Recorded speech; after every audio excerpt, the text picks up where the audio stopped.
walipigwa risasi na kuuawa kikatili kabisa na serikali yao. Tangu siku ile mpaka leo, muda wote watawala wako bize kuzunguka mtaani kueneza propaganda ambazo hazina kichwa wala miguu. Hakuna hata mmoja ambaye yupo tayari kuongea uhalisia wa tatizo. Hakuna hata mmoja ambaye anasimama na kusema kwamba this is the root cause of the problem. Ingawa chanzo cha tatizo kipo wazi, kipo uchi mbele yetu sote. Now, kama kuna jambo ambalo Watanzania tunapaswa kuliogopa, ni pamoja na kushindwa kuongea ukweli. Dola ikishaamua kuwekeza kwenye uongo, mna tatizo kuliko mnavyowaza. Kwa hiyo nikwambie root cause ya hili tatizo. Mwaka 1967 wakati tunafanya sensa yetu ya kwanza, Tanzania tulikuwa tuna jumla ya watu milioni 12. Mwaka 1978 wakati tunafanya sensa yetu ya pili, Tanzania ilikuwa tuna jumla ya watu milioni 17. 88 wakati tunafanya sensa yetu ya tatu, idadi ya watu ilikuwa imefika milioni 23. 98 hatukufanya. 2002 wakati tunafanya sensa ya 4, tukakuta Watanzania wameongezeka, wamefika milioni 34. Mwaka 2012 wakati tunafanya sensa yetu ya 5, tukakuta population imeongezeka, imefika watu milioni 44. Juzi mwaka 2022 tulipoenda tena kuhesabu watu kwa mara ya 6, tukakuta population imeskyrocket kutoka watu milioni 44 mwaka 2012 mpaka watu milioni 61 mwaka 2022. Leo ukienda kuangalia makadirio ya idadi ya watu Tanzania miaka 4 baada ya sensa, utakuta kwamba Tanzania ina zaidi ya watu milioni 71. Yani tumetoka watu milioni 34 mwaka 2002 mpaka watu milioni 71 mwaka 2026. Tafsiri yake ni kwamba zaidi ya 50% ya Watanzania milioni 71 waliopo leo hawakuwepo mwaka 2002. Zaidi ya nusu ya population ya Tanzania leo ni watu wapya ambao hawakuwepo miaka 23 iliyopita. Think about this. This is the root cause of the problem. Msingi wa tatizo ni huu. Tuna kasi kubwa sana ya ongezeko la watu, alafu at the very same time tuna kasi ndogo sana ya ongezeko la uboreshaji wa maisha ya watu. Kasi ya uwekezaji katika human capital development, kasi ya utengenezaji wa fursa za ajira, kasi ya uwekezaji katika miradi ya maendeleo ya watu haipo sawa kabisa na kasi ya ongezeko la watu. Matokeo yake ni kwamba watu wengi wanaendelea kuwa wakimbizi wa kiuchumi. Wanaendelea kuwa watu hopeless, wasioiona kesho. Kisha kuwa na kasi kubwa ya ongezeko la watu kama hivi, afu wakati huo huo una viongozi ambao wanatembea mwendo wa kobe. Una viongozi ambao wanawaza tu kisha magari ya kifahari na kulipana mamilioni ya pesa bila kuangalia uhalisia wa nchi. Matokeo yake ndio kama yale ya tarehe 29 Oktoba. Watatoka, watadai, utawaua, watatoka tena, watadai, utawaua, na mwisho watakuua wewe. Huo ndio uhalisia. Haijaanza leo duniani. Imetokea kwenye nchi nyingi sana na inaendelea kutokea kila siku. Na sifa ya historia ni consistency. Itatokea tena na tena na tena kwa sababu ni zile zile. Hakuna mtu atakubali kukaa ndani ambako hana uwezo wa kula, hana uwezo wa kuendesha maisha yake, hana uwezo wa kuhudumia familia, alafu akasema kwamba atakaa endelee kumwangalia kiongozi anatumia pesa ya umma milioni 640 kununua gari ya kutembelea. Hakuna. Watatoka, utawaua, watatoka tena.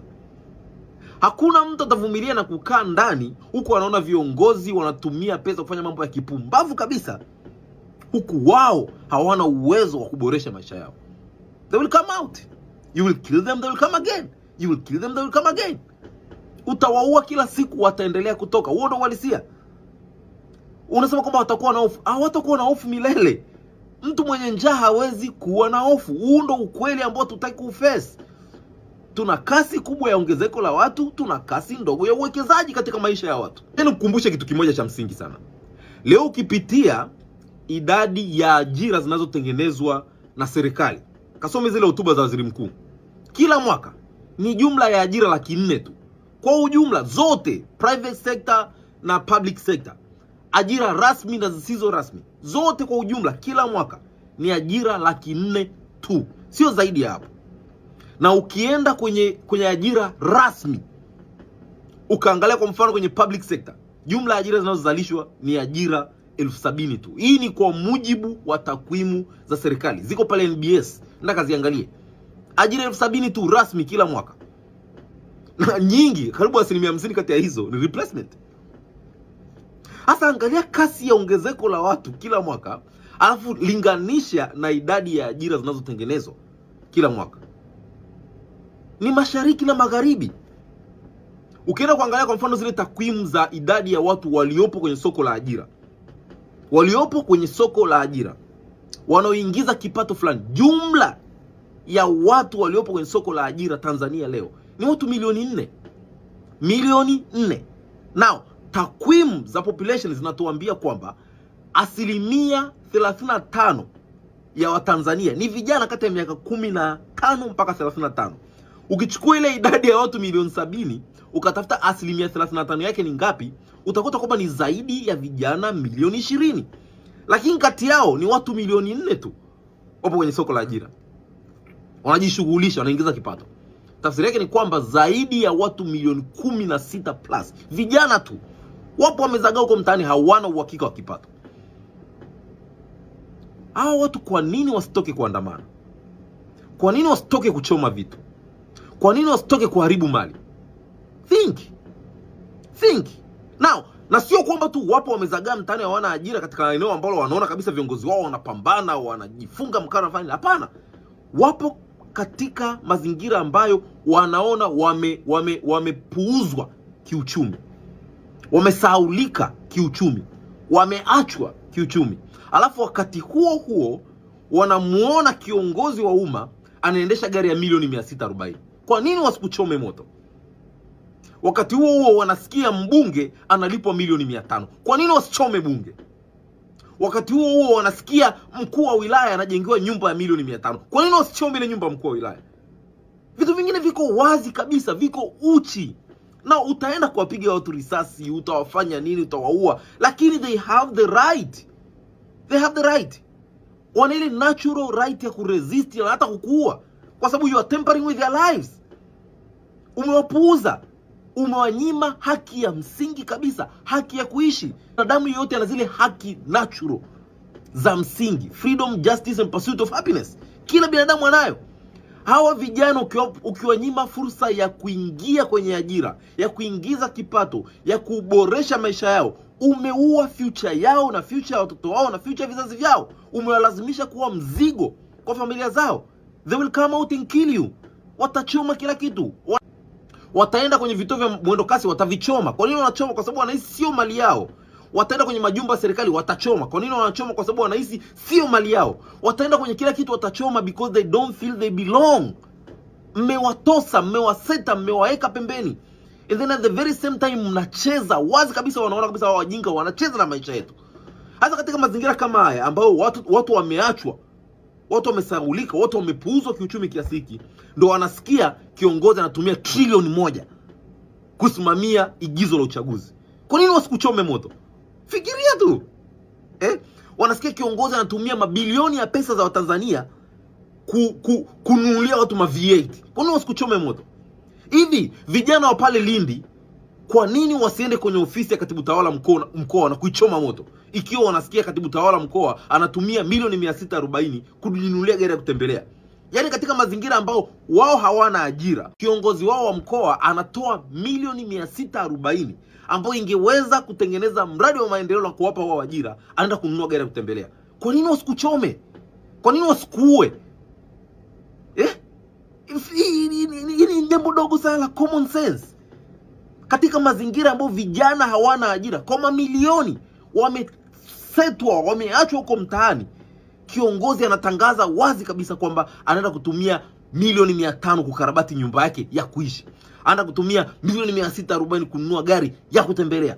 Anasikia hivi serikali yake inaenda kutumia milioni 500 plus kumlipa mtu mmoja anaitwa mbunge mshahara. Kwa nini wasiende kuchoma bunge? Unajua kuna mambo mengine yako wazi kabisa, tutaki tu kuyaona. Tunaleta maigizo ambayo hayana kichwa wala miguu, wakati uhalisia upo wazi. Tulifanya maigizo, kwa mfano ule mradi wa BBT. Upo wapi leo ule BBT? Kwa wapi leo? Tumefanywa pia kila mahali, watu wanapita kwenye media, kwenye nini na kila kitu. Mradi wa BBT. Upo wapi mradi wa BBT? Hakuna kitu. Ni masiara. Nataka kasome report ya CAG kuhusu mradi wa BBT, ucheke ufe. Tumwambia kwamba mradi utatrain watu sijui 100,000 na ngapi vijana. Utahakikisha kwamba kila kijiji kina mradi fulani wa biashara ya kilimo utakao ajiri sijui watu wangapi. Tukamwambia kwamba utaajiri vijana milioni 1. Wapi? Upo wapi?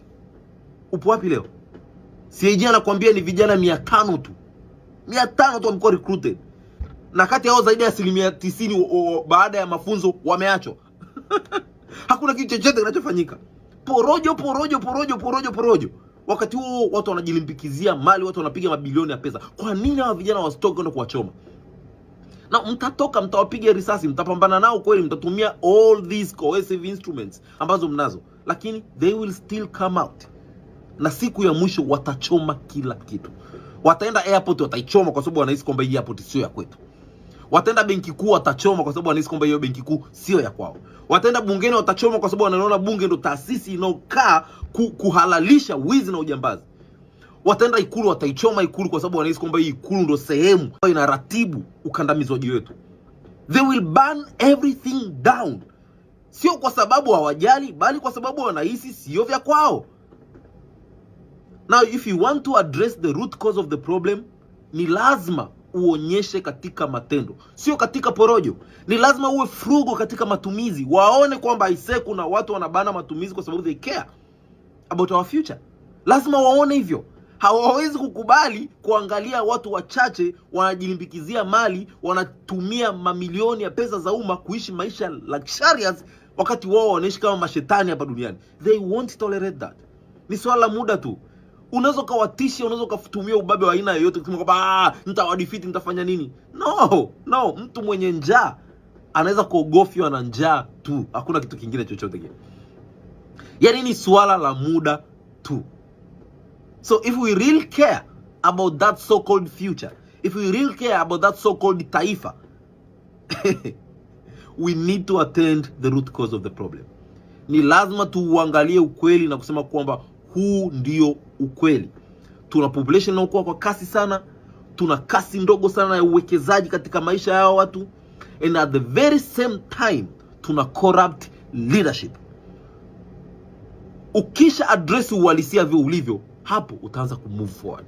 Hakuna njia nyingine. Lazima udini na ukweli vile ulivyo. The sooner